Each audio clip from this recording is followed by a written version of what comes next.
এই সরকার যত দ্রুত সম্ভব নির্বাচনের রোডম্যাপ দেবে, ৩ তারিখ ঠিক করে দেবে।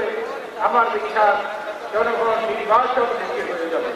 আর জনগণ যদি নির্বাচনমুখী হয়ে যাবে, ছোটখাটো ষড়যন্ত্র এই জনগণ সহ্য করবে না।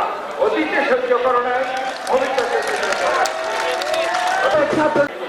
আজকে আমরা আমরা শপথ গ্রহণ করবো, আমরা ঐক্যবদ্ধভাবে, যদি আমরা ঐক্যবদ্ধ থাকি, ঐক্যবদ্ধভাবে এদেশের যে কোনো ষড়যন্ত্র হোক না কেন আমরা ইনশাআল্লাহ মোকাবেলা করবো, মোকাবেলা করেছি, মোকাবেলা করতে পারবো। এই কথা বলে শূন্য যে এই সরকার যত দ্রুত সম্ভব নির্বাচনের রোডম্যাপ দেবে, ৩ তারিখ ঠিক করে দেবে। আমার বিশ্বাস জনগণ নির্বাচনমুখী হয়ে যাবে। আর জনগণ যদি নির্বাচনমুখী হয়ে যাবে, ছোটখাটো ষড়যন্ত্র এই জনগণ সহ্য করবে না। অতীতে সহ্য করে নাই, ভবিষ্যতে সহ্য করে। অতি দ্রুত একটি সুষ্ঠু নিরপেক্ষ নির্বাচন দিয়ে এই নির্বাচনে জনগণ নিজের পছন্দ মতো ভোট দিতে পারবে, তাদের প্রতিনিধিদেরকে পার্লামেন্টে পাঠাতে পারবে এবং তাদের সরকার তারা এদেশের স্বাধীনতার সার্বভৌমত্বকে আরো শক্তিশালী করবে এবং সকল ষড়যন্ত্রকে মোকাবিলা করবে। আপনি ভারতে আসলেন, সেখান থেকে আজকে বাংলাদেশ নিয়ে নানা রকমের ষড়যন্ত্র করছে। আমরা বলতে চাই, এদেশের মানুষ অতীতে প্রমাণ করেছে, যখনই ভোটের সুযোগ পেয়েছে তখনই ভোটের মাধ্যমে সরকার পরিবর্তন করেছে। আপনারা জানেন ৯১-তে দেশের মানুষ ভোটের মাধ্যমে আমাদেরকে এবং খালেদা জিয়াকে সরকার দিয়েছে। ৯৬-তে এদেশের মানুষ সরকারের অধীনে নির্বাচনে আওয়ামী লীগকে উঠিয়েছিল। আবার ২০০০-তে এদেশের মানুষ আমাদেরকে এবং খালেদা জিয়াকে আবার ভোটের মাধ্যমে উঠিয়েছিল। অর্থাৎ সরকার পরিবর্তন করতে পারে এদেশের জনগণ। এবং এই সরকার ভোটের অধিকারকে হরণ করতে চায়, তাদের বিরুদ্ধে এদেশের ছাত্র জনতা বারবার বিক্ষুব্ধ হয়েছে এবং গণ বিপ্লব সাধন করেছে। আমরা দেশে স্বাধীনতার সার্বভৌমত্ব পুনরুদ্ধার করেছি।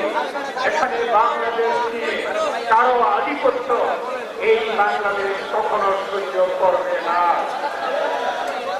আজকে আমাদের গণতন্ত্রের জন্য এদেশের জনগণ বারবার প্রাণ দিয়েছে এবং আজকে যারা সরকারে তারা জনগণকে আশ্বস্ত করেছে যে তারা জনগণের দাবি, জনগণের অধিকার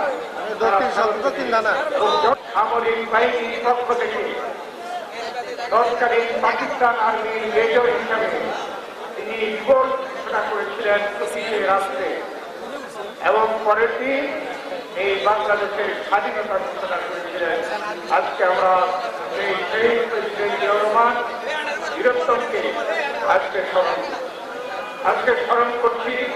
বাংলাদেশের প্রথম নারী মুক্তিযোদ্ধা দেশনেত্রী বেগম খালেদা জিয়া, তিনিও সেই রাত্রে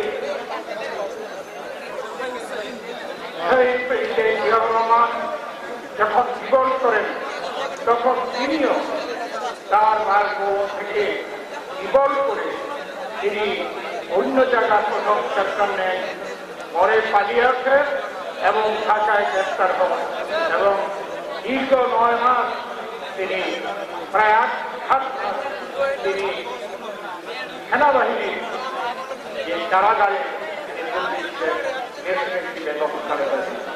আজকে স্মরণ করি মহান মুক্তিযুদ্ধে লাখো শহীদের রক্তের বিনিময়ে যে স্বাধীন বাংলাদেশ আজকে তাদেরকে যারা প্রাণ দিয়েছে, যারা ত্যাগ স্বীকার করেছে, সকলকে আজকে স্মরণ করি। মুক্তিযুদ্ধের পরে মুক্তিযুদ্ধের যে মূল চেতনা, এই চেতনাকে ধারণ করে এদেশে গণতন্ত্র পুনঃপ্রতিষ্ঠায়, স্বাধীনতার সার্বভৌমত্ব রক্ষায়, অর্থনীতিকে পুনরুদ্ধার এবং শান্তি প্রতিষ্ঠার জন্য যারা এদেশে প্রাণ দিয়েছে সংগ্রাম করেছে আমরা তাদের